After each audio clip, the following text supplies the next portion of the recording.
taking a look at CBE 360. This is an expert from Marlin's textbook, Process Controls, Chapter 3, Mathematical Modeling Principles. Just to go over the headings, we have the introduction, we have a modeling procedure, we have modeling examples, we have linearization, we have numerical solutions of ordinary differential equations, we have the non-isothermal chemical reactor, and then we have conclusions. All in all, it appears that Chapter 3 is 40 pages long, and I believe Chapter 4 will be 40 pages as well. So just to get through the bulk of the reading, no comments from me. Sometimes it's just best to listen to the words on the screen. Chapter 3, Mathematical Modeling Principles. The introduction. The models addressed in this chapter are based on fundamental theories or laws, such as the conservations of mass, energy, and momentum. Of many approaches to understanding physical systems, engineers tend to favor fundamental models for several reasons. One reason is the amazingly small number of principles that can be used to explain a wide range of physical systems. Thus, a fundamental law simplifies our view of nature. A second reason for understanding these fundamental models is the broad range of applicability, which allows extrapolation beyond regions of immediate empirical experience. This enables engineers to evaluate potential changes in operating conditions and equipment and to design new plants. Perhaps the most important reason for using fundamental models in process control is the analytical expressions they provide relating key features of the physical principles. So perhaps the most important reason for using fundamental models in process control is the analytical expressions they provide relating key features of the physical system. We have the key features of the physical systems include flows, volumes, temperatures, and so forth. Since chemical engineers design the process, these relationships can be used to design processes that are easy to control as possible, so that a problem created through poor process design need not be partially solved through sophisticated control calculations. The presentation in this chapter assumes that the reader has previously studied the principles of modeling materials and energy balances, with emphasis on steady-state systems. Those unsure of the principles should refer to one of the many introductory textbooks in the area, so Felder or Rosea and Himmelblau. In this chapter, a step-by-step procedure for developing fundamental models is presented that emphasizes dynamic models used to analyze the transient behavior of processes and control systems. The procedure begins with a definition of the goals and proceeds through formulation, solution, results, analysis, validation. Analytical solutions will be restricted to the simple integrating factor for this chapter and will be extended to Laplace transform in the next chapter. Experience has shown that the prior beginning engineer is advised to follow this procedure closely because it provides a roadmap for the sequence of steps and a checklist of issues to be addressed. Experience has shown that the beginning engineer is advised to follow this procedure closely because it provides a roadmap for the sequence of steps and a checklist of issues to be addressed at each step. Based on this strong recommendation, the engineer who closely follows the procedure might expect a guarantee of reaching a satisfactory result. Unfortunately, no such guarantee of providing satisfactory results can be given, because a good model depends on the insight of the engineer as well as the procedure followed. In particular, several types of models of the same process might be used for different purposes. Thus, the model formulation and solution should be matched with the goals and the problems. In this chapter, the modeling procedure is applied to several process examples, with each step having a goal that would be important in its own right and leads to insights for the further chapters. This approach will enable us to complete a model procedure, including the important step of results analysis, and we will learn a great deal of useful information about the relationships between design, operating conditions, and dynamic behavior. I believe we've had a figure, possibly it was Chapter 6, figure 6.1, that had 3 bubbles that were clouds. Those 3 bubbles had arrows leading to safe, profitable, planned operation. Section 2, a modeling procedure. Modeling is a task that requires creativity and problem solving. A general method is presented in Table 3.1. Simply, it just says define goals, prepare information, formulate model, determine solution, analyze results, and validate the model. It's worth noting that the steps could be divided into 2 categories. Steps 1 to 3, the model development, and steps 4 to 6, the model solution or simulation, because several solution methods could be applied to a particular model. All steps are grouped together here as an integrated modeling procedure because this represents the vernacular use of the term modeling and stresses the need for the model and solution technique to be selected in conjunction to satisfy the stated goal successfully. Also, while the procedure is presented in a linear manner from step 1 to step 6, the reality is that the engineer often has to iterate to solve the problem at hand. Only experience can teach us how to look ahead so that decisions at earlier steps are made in a manner that facilitate the execution of later steps. Each step in the procedure is discussed in this section and is demonstrated for the stirred tank mixing process. Firstly, for define the goals, we're going to go about the modeling procedure, and we have the table, so we're going to have every single numbered list in the table will be correlated with a subheading in this section. Define the goals. Perhaps the most demanding aspect of modeling is judging the type of model needed to solve the engineering problem at hand. This judgment, summarized in the goal statement, is a critical element of the modeling task. The goals should be specific concerning the type of information needed. A specific numerical value may be needed. For example, at what time will the liquid in the tank overflow? In addition to specific numerical values, the engineer would like to determine semi-quantitative information about the characteristics of the system's behavior. For example, will the level increase monotonically or will it oscillate? Finally, the engineer would like to have further insight requiring functional relationships. For example, how would the flow rate and tank volume influence the time that the overflow will occur? Another important factor in setting modeling goals is the accuracy of the model and the effects of estimated inaccuracies of the results.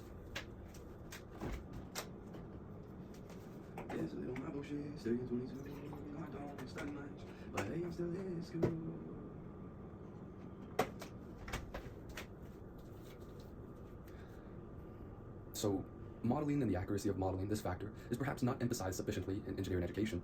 It's a situation that may lead to the false impression that all models have great accuracy over large ranges. The modeling and analysis methods in this book consider accuracy by recognizing likely errors in assumptions and data at the outset and tracing their effects through the modeling and later analysis steps. It is only through this careful analysis that we may be assured that designs will function properly in realistic situations. Example 1, the goal. Remember, that's the first step of the fundamental modeling procedure. So, step 1, example 1 is the goal. The dynamic response of the mixing tank in figure 3.1 to a step change in the inlet concentration is to be determined, along with the way the speed and shape of response depend on the volume and flow rate. In this example, the outlet stream cannot be used for further production until 90% of the change in the outlet concentration has occurred. Therefore, a specific goal of the example is to determine how long after the step change the outlet stream reaches this composition. The goal is stated. Example 1 is done. It was as simple as that, just saying, hey, this is what we're learning. We're learning about the goal, and the goal pertains to the first step of the modeling procedure for control calculations. Next, and moving on from the example, prepare the information. This is the second step in the modeling procedure. The first step is to identify the system. This is usually facilitated by sketching the process, identifying the key variables, and defining the boundaries of the system for which the balances will be formulated. The system, or control volume, must be a volume within which the important properties do not vary with position. The assumption of a well-stirred tank vessel is often employed in this book because even though no such system exists, in fact, many systems closely approximate this behavior. The reader should not infer, for the use of stirred tank models in this book, that more complex models are never required. Models of the system via partial differential equations is required for many processes in which product quality varies with position. Disturbed models are required for many processes, such as paper and metals. Systems with no spatial variations in important variables are termed lumped parameter systems, whereas systems with significant variation in one or more direction are termed distributed parameter systems. In addition to system selection, all models require information to predict a system's behavior. An important component of the information is the set of assumptions on which the model will be based. These are selected after consideration of the physical system and the accuracy required to satisfy the modeling goals. For example, the engineer usually is not concerned with the system behavior at the atomic level, and frequently not at the microscopic level. Often, but not always, the macroscopic behavior is sufficient to understand process dynamics and control. The assumptions used often involve a compromise between the goals of modeling, which may favor detailed and complex models, and the solution step, which favors simple models. A second component of the information is data regarding the psychochemical system, such as the heat capacities, the reaction rates, and the densities. I think I said psycho? This might be physiochemical. So, in addition, the external variables that are inputs to the system must be defined. These external variables, sometimes termed forcing functions, could be changed to operating variables introduced by a person or control system in an associated process, such as an inlet temperature, or changes to the behavior of the system, such as fouling or of a heat exchanger. There was a bunch of parentheses in this there was a bunch of parentheses in this paragraph, so I'm going to reread that sentence. These external variables, sometimes termed forcing functions, could be changes in operating variables introduced by a person in an associated process, or changes to the behavior of the system. Example 3.1, the system is the liquid in the tank. The tank has been designed well with baffling and impeller shape, size, and speed such that the concentration should be uniform in the liquid. The assumptions are that it's a well-mixed tank or a well-mixed vessel. Also, the density is the same for A and the solvent. You have to correlate another sentence with that. The density might mean that the flow rates are constant, and the constant flow in. And then we have our data because we're preparing the information. So the data given is the flow rate, the volume, the concentration gradient, and also we have information that the system is initially at steady state. Note that the inlet concentration, Ca0, remains constant after the step change has been introduced to this two-component system. We formulate the model. First, the input variables whose behavior is to be predicted are selected. Then the equations are derived based on fundamental principles, which usually can be divided into two categories, the conservation and constitutive. The conservation balances are relationships that are obeyed in all physical systems under common assumptions valid for chemical processes. Formulate the model. First, the important variables whose behavior is to be predicted and selected. Then, the equations are derived based on fundamental principles, which usually can be divided into two categories, conservation and constitutive. The conservation balances are relationships that are obeyed by all physical systems under common assumptions valid for chemical processes. The conservation equations most often used in process control are the conservations of material, which are the overall and the component energy and momentum balance. These conservation balances are often written in the general form with equation 3.1, and it's shown in figure 3.2. Accumulation equals in minus out plus generation. Notice that we've completely neglected the consumption term. So let me say it again. For a well-mixed system, this balance will result in an ordinary differential equation when the accumulation is non-zero, and it will result in an algebraic equation when the accumulation term is zero. The accumulation term is the ODE part. It's the part where you have a differential over a differential, so that's indication of an ODE. But when you take that out, you only have a linear algebraic equation. General statements of this balance for the conservation of material and energy follow. The overall material balance is equation 3.2. We take out the generation term. I got cut off when I was talking about the generation term. So I'm on page 5 of 84 of chapter 3 and chapter 4 as well. We're inside formulating the model, and this is concerning modeling procedure. And this entails the fundamental modeling procedure. That's the outline. So we have equation 3.1 and then equation 3.2, the overall material balance, and then we have the component material balance. So the only difference in the component material balance is that you put the word component. Then you have the energy balance, and this is not really been introduced, not really been used in this class. Hopefully it's not been used in chapters 9 and 8. So that was equation 3.4 and 3.5. The equations are selected to yield information on the key dependent variables whose behavior will be predicted within the defined system. The following guidelines provide assistance in selecting proper balances.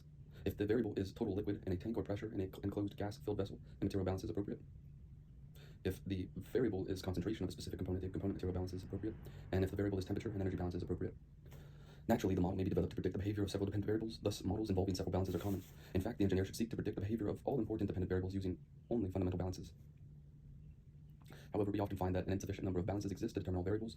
When this is the case, we add constitutive equations to provide sufficient equations for a completely specified model. Some examples of constitutive equations are as follows. We have heat transfer, the chemical reaction rate. We have fluid flow. We have equation of state and phase equilibrium. The constitutive equations, which there are more, they provide relationships that are not universally acceptable, but are selected to be sufficiently accurate for the specific system being studied. The applicability of a constitutive equation is problem-specific and is the topic of a major segment of the chemical engineering curriculum. An important issue in deriving the defining model equation is how many equations are appropriate. By that we mean the proper number of equations to predict the dependent variable. The proper number of equations can be determined from the recognition that the model is correctly formulated when the system's behavior can be predicted from the model. Thus, a well-posed problem should have no degrees of freedom. So the degrees of freedom is the number of dependent variables minus the number of independent variables. Other symbols represent external variables, also called exogenous variables. These are variables whose values are not dependent on the behavior of the system being studied. External variables may be constant or vary with time in response to conditions external to the system, such as a valve that is opened according to a specified function, a step. The value of the external variable must be known. The number of dependent variables in the equation represents the number of variables that depend on the behavior of the system and are to be evaluated through the model equations. It is important to recognize that the equations used to evaluate the independent variables must be independent and titled NE. Additional dependent equations, although valid in that they also describe the system, are not to be considered in the degrees of freedom analysis, because they are redundant and provide no independent information. This point is reinforced in several examples throughout the book. The three possible results in the degrees of freedom analysis are summarized in table 3.2.